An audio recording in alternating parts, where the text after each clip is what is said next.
જય શ્રી કૃષ્ણ. સ્વાગત છે તમારું અમારા નવા વિડીયોમાં.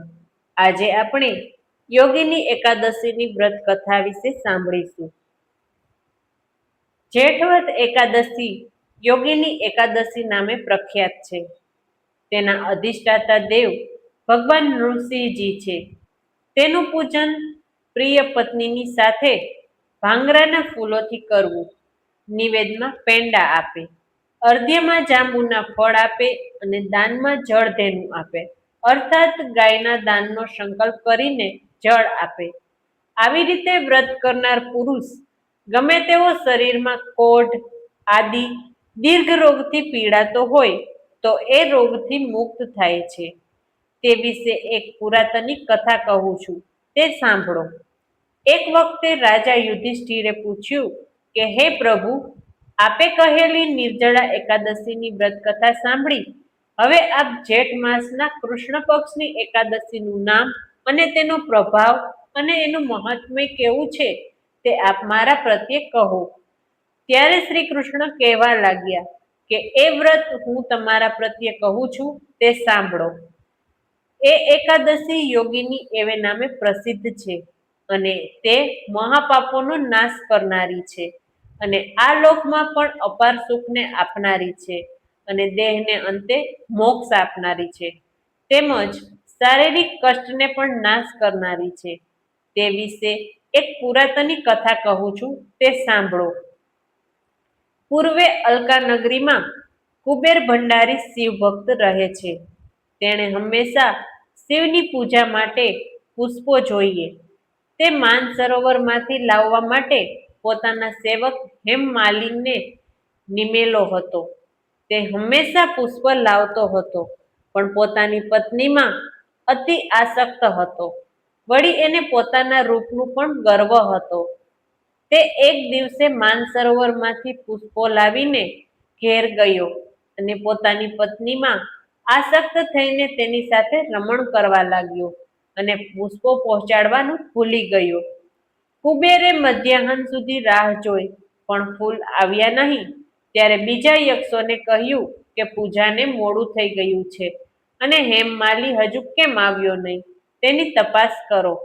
ત્યારે યક્ષોએ તપાસ કરીને કહ્યું કે એ તો પોતાની પત્ની સાથે રમણ ક્રિયામાં આસક્ત છે. ત્યારે કુબેરે કહ્યું કે એને બોલાવો. પછી તેને બોલાવ્યો એટલે એ ઉતાવળો આવ્યો. તેને જોઈને કુબેર તો અતિ ક્રોધાવેશમાં આવીને કહેવા લાગ્યા, અરે, તું વિચારતો નથી? પ્રભુની પૂજામાં મોડું થઈ ગયું, તને તેનું ભાન નથી? વળી તું તારી પત્નીમાં અતિ આસક્ત છો. વળી તને તારા રૂપનો અતિ ગર્વ છે. માટે હું તને શ્રાપ આપું છું કે તું કોઢિયા શરીર વાળો થઈ જા અને વળી તારી પત્નીનો વિયોગ થાવ. કેમ કે તે ભગવાન શિવજીનો મહાન અપરાધ કરેલો છે. આવા શ્રાપને સાંભળતામાં જ તેનું શરીર કોઢથી યુક્ત થઈ ગયું અને પત્નીથી રહિત થઈને ભયંકર જંગલમાં આમ તેમ ભમવા લાગ્યો. પણ આથી પહેલા શિવની પૂજા માટે પુષ્પ લાવતો. તે પુણ્યથી તેનું સ્મરણ રહ્યું એટલે તે અપરાધને સંભાળીને પશ્ચાતાપ કરતો હતો. એમ કરતા કોઈ એક સમયે એ હિમાલયમાં ગયો અને ત્યાં દેવ ઈચ્છાએ મહામુનિવર માર્કંડેયના આશ્રમમાં આવી ચડ્યો. તે મુનિની આયુષ્ય બ્રહ્માના 7 દિવસની હતી. હેમમાલિનીએ મુનિના દર્શન કરી પગે લાગીને તેની આગળ 2 હાથ જોડીને બેઠો અને પ્રાર્થના કરવા લાગ્યો. ત્યારે એ મુનિએ તેને આશ્વાસન આપીને એ દુઃખનું કારણ પૂછ્યું. ત્યારે તેણે પોતાનું સઘળું વૃત્તાંત કહ્યું અને વળી કહ્યું કે હવે એ અપરાધનો અને સુખનો નાશ થાય એવો કોઈ ઉપાય હોય તો કહો. ત્યારે તે મુનિએ પોતાના હૃદયમાં વિચાર કરી પ્રભુનું ધ્યાન કરીને કહ્યું કે તું એમ કર, આવતી જેઠ માસના વદ પક્ષની યોગીની એકાદશી આવે છે. તેનું વ્રત શુદ્ધ થઈ અતિ શ્રદ્ધાપૂર્વક કર અને રાત્રિમાં જાગરણ કરજે. તો એ વ્રતના પ્રભાવથી તું સર્વ દુઃખથી મુક્ત થઈને સુખી થઈશ. તે વચન સાંભળી હેમમાલીએ તે વ્રત કર્યું.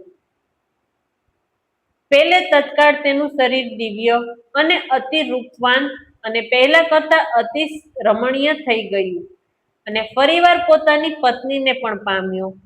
તેને જોઈને કુબેરે તેને પૂછ્યું કે તું મારા શ્રાપથી મુક્ત કેવી રીતે થયો?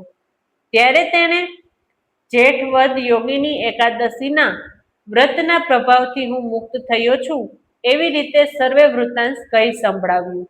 તો હે રાજન, એ એકાદશીનું વ્રત તો અવશ્ય કરવું જ જોઈએ અને એ વ્રતને જો ભગવાનની પ્રસન્નતા માટે ભગવાનના મહાપૂજન સાથે કર્યું હોય તો તે આલોકમાં અપાર સુખ ભોગવે છે અને દેહને અંતે ભગવાનના ધામને અવશ્ય પામે છે.